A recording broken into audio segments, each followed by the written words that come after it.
Hello friends, मैं Abhishek Joshi, electrical engineering black group of companies.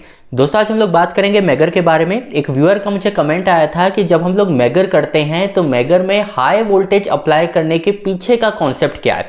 ऐसा क्यों है कि मैगर करते वक्त हमें वोल्टेज अप्लाई करना पड़ता है और ऐसा क्यों है कि हमें हाई वोल्टेज अप्लाई करना पड़ता है।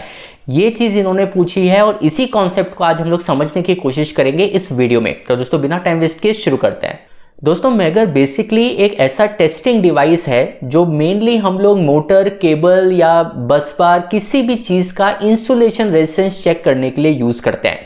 अब यहाँ पर बात यह है कि जब आप मैगर का यूज़ करते हो इंसुलेशन रेजिस्टेंस चेक करने के लिए, तो आप एक वोल्टेज अप्लाई करते हो। जैसे मान लीजिए कि मुझे एक मोटर का इंसुलेशन रेजिस्टेंस चेक करना है, मुझे मोटर को मैगर करके देखना है।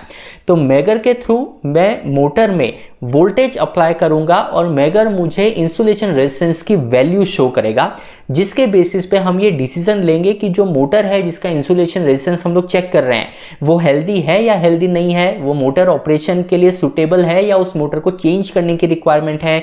ये सभी डिसीजंस आप मैगर ने जो इंसुलेशन रेजिस्टेंस की वैल्यू दी है उसके बेसिस पर ही ये सारे डिसीजंस आप लेंगे। यहाँ दोस्तों, सबसे पहला सवाल तो ये आता है कि मैगर में वोल्टेज इंजेक्ट करके इंसुलेशन रेजिस्टेंस क्यों दिखाया जाता है, मतलब वोल्टेज इंजेक्ट करने के पीछे का क्या लॉजिक है। तो देखिए, ओम्स लॉ की इक्वेशन हम सबको पता है कि अगर आपको रेजिस्टेंस फाइंड आउट करना है तो R equals to V upon I, ये ओम्स लॉ की एक इक्वेशन होती है।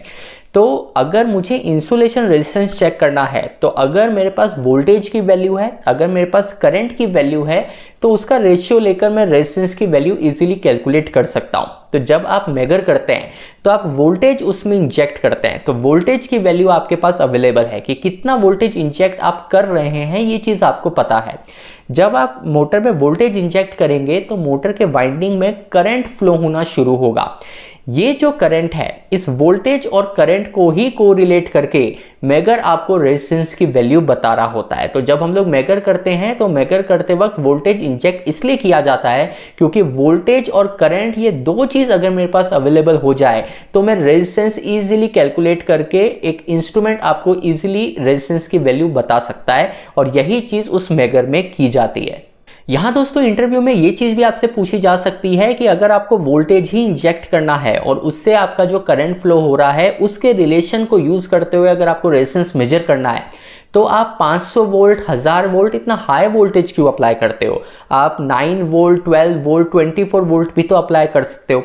तो देखिए, इसमें कुछ पॉइंट्स हैं जो आपको पता होने चाहिए, जिसमें से सबसे पहला पॉइंट आता है कि जब मैगर करते वक्त आप हाई वोल्टेज अप्लाई करते हो तो रेजिस्टेंस की जो वैल्यू है वो आपको एक्यूरेट मिलती है। आपका जो इंस्ट्रूमेंट है यानी कि जो मैगर है वो इजीली लीकेज करंट को ट्रेस कर पाता है, आपको एक्यूरेट रेजिस्टेंस की वैल्यू दे पाता है। ये कैसे होता है मैं आपको बताता हूँ।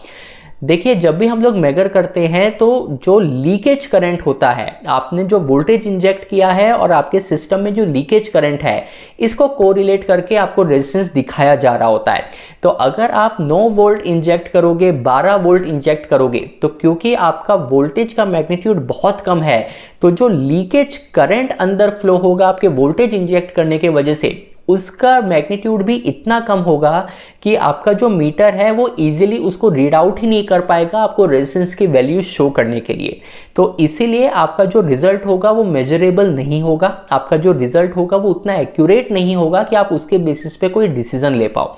पर जब आप हाई वोल्टेज अप्लाई करते हो, जैसे जब हम लोग 415 वोल्ट की मोटर को मैगर करते हैं तो 500 वोल्ट पे मैगर किया जाता है, 500 वोल्ट आपके मोटर में अप्लाई किया जाता है। तो जब आप 9 वोल्ट, 12 वोल्ट की जगह 500 वोल्ट अप्लाई करते हो तो क्योंकि आपने हाई वोल्टेज इंजेक्ट किया है, तो अगर लीकेज करंट अंदर मोटर में फ्लो हो रहा है, जिस लीकेज करंट के वजह से मैं ये डिसाइड कर रहा हूँ कि मेरी मोटर अर्थ हुई है कि नहीं, वो लीकेज करंट का जो मैग्नीट्यूड होगा वो भी कंसिडरेबली हाई होगा, जिसके वजह से जो इंसुलेशन रेजिस्टेंस की वैल्यू मुझे मैगर दिखाएगा वो भी मेजरेबल होगी और वो एक्यूरेट होगी, जिसके वजह से मैं अपना डिसीजन इजीली ले पाऊंगा।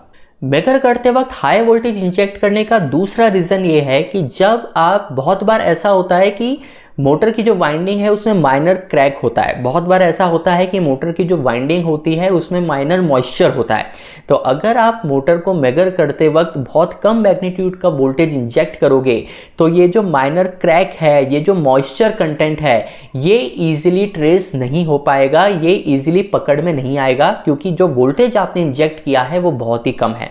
पर अगर आप high magnitude of voltage inject करते हो तो इस तरीके की जो माइनर एबनॉर्मलिटी होती है, जो मॉइस्चर कंटेंट होता है, माइनर क्रैक्स आपके वाइंडिंग इंसुलेशन में होते हैं, ये चीज़ इजीली ट्रेस हो जाएगी, क्योंकि जितना हाई वोल्टेज आप अप्लाई कर रहे हो उसके हिसाब से ही लीकेज करंट अंडर ट्रेस हो पा रहा है। तो जो माइनर फॉल्ट फाइंडिंग्स होती है ये काफ़ी इजीली ट्रेसेबल हो जाती है, ये काफ़ी इजीली रीडेबल हो जाती है।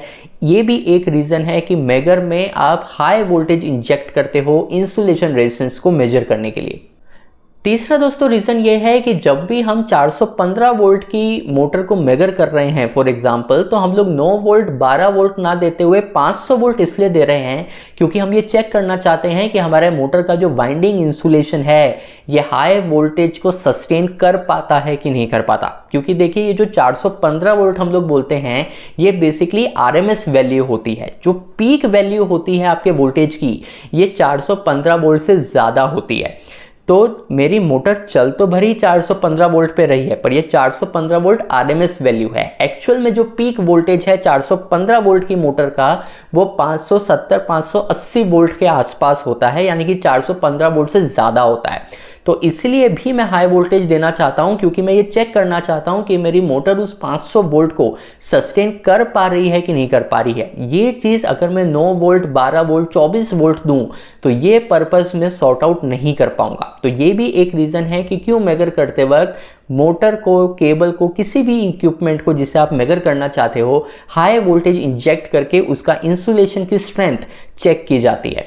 तो दोस्तों इंटरव्यू में कोई आपसे पूछे कि मेगर में हम वोल्टेज क्यों इंजेक्ट करते हैं या हाई वोल्टेज इंजेक्ट करने की क्या ज़रूरत है, आप 12 वोल्ट भी तो इंजेक्ट कर सकते हो, तो इसके पीछे ये सारे पॉइंट्स हैं जो आपको उन्हें बताने पड़ेंगे, जिससे ये चीज़ पता चलेगी कि मेगर करते कैसे हैं। ये एक चीज़ होती है, मेगर का जो रिजल्ट आया है उससे डिसीजन क्या लेना है ये एक चीज़ होती है, पर मेगर जो हम कर रहे हैं उसके पीछे का कॉन्सेप्ट क्या है, इलेक्ट्रिकल इंजीनियरिंग कहाँ है, ये चीज़ भी आपको पता है। ये वीडियो अगर आपको अच्छा लगा हो तो चैनल को सब्सक्राइब कीजिएगा। मैं आपसे मिलता हूं अगले हफ्ते ऐसे ही इंटरेस्टिंग टॉपिक के साथ। तब तक अपना ध्यान रखिए। Good bye.